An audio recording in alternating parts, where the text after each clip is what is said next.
এই সকাল ভোর 4টার সময় আইসি এখন সিলিন্ডার তেল নিতে পারি নাই। এই ফুয়েল কাট করে কোনো লাভ হয়েছে? এই যে ফুয়েল কাট, এই যে ফুয়েল কাট করছে, এই ফুয়েল কাট কোনো লাভ হয়েছে? এটা কোনো দরকার ছিল?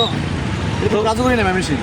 বলো ভাই, এটা হচ্ছে সেজন্য দাঁড়ায় আছি, দেয়ালে পিঠ থেকে গেছে, সেজন্য না পায়রা আসতে হয়ে লাইন ধরে সেই ফজরের আজান থেকে দাঁড়ায় আছি।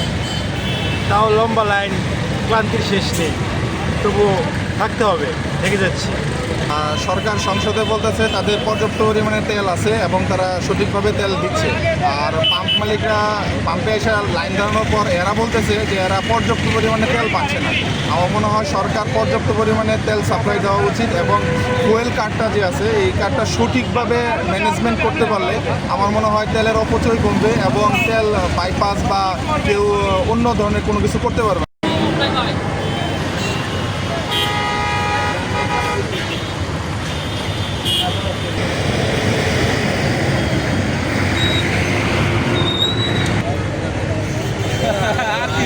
আর কি নিয়ে করতে